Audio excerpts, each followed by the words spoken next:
Alright, SMT Nation, we're giving you the S25 Plus cellular testing on the Boost Mobile network.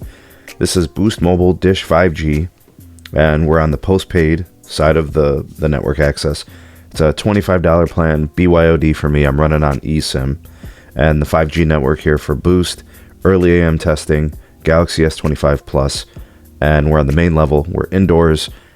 We're at like 3-mile range, people. This is really far away from the cell tower. All right, so very typically what you're going to get from the Boost Mobile native Dish 5G network is N71, N66, and N70. The 71 is the low band, 600 megahertz. N66 and N70 are your mid-band frequencies. That's in the 1700 to 2100 range, depending on the downlink and uplink. And very typically, what Boost has is 5 or 10 megahertz of the low band on N71, and then somewhere between 15 and 25 megahertz of AWS, the N66 or N70. They do have a supplemental downlink only band in my market, N29, which has 5 megahertz, but by default, I'm like never connected to it. I kind of have to force it by disabling N71. It's really the only way to work, but I'm not connected to any of this stuff. I'm only connected to N71 currently, and that's because of the range. It's just so far. Now, the reason why it's still usable is because there's no utilization. There's like no customers on it, and we're really far from the site, which kind of shows us the limited throughput.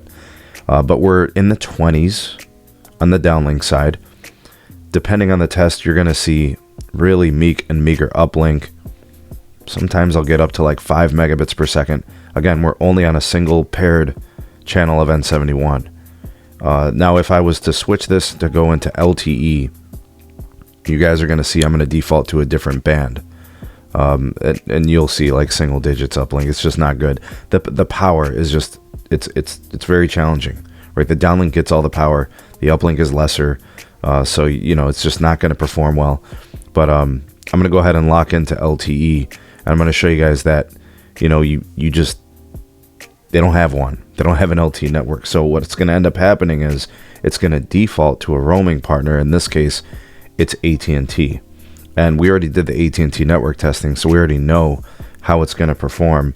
We kind of have an idea. It's going to be fast. It's actually much faster than the 5G network. So I guess if you wanted to play that game, if you needed more throughput and you were stuck on just a low band carrier from Dish, you could potentially force LTE, which would put you on to the AT&T network in all likelihood.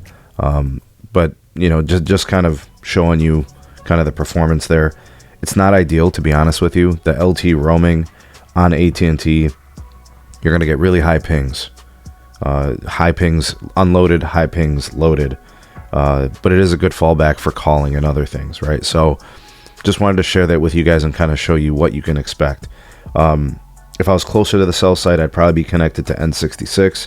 They've got 15 megahertz on the downlink, 10 megahertz on the uplink. And then on N70, I would have an additional 15 megahertz paired downlink and uplink. It might be 20. I have to go back and look. But I'm too far to get those connections. So I wanted to show you guys what the network experience was like on the phone. It's actually really good when you're within about a mile or two of the cell site. Much, much faster. I'm going to do some video content on that to show you guys. But I wanted to share with you far distance range, the Samsung Galaxy S25 on the Dish Boost Mobile 5G network. Still picking it up, still great. Much better performance on the upper level. Much better performance if you can get within a mile or two of the site. But from range, this is what you can expect. Still connecting, still sort of usable. The uplink's kind of tough, but that's what I want to share with you guys. Like, share, and subscribe. Don't forget to ring the notification bell. More videos coming. Watch some more of our content. Thanks for being here. We'll see you all in the next one.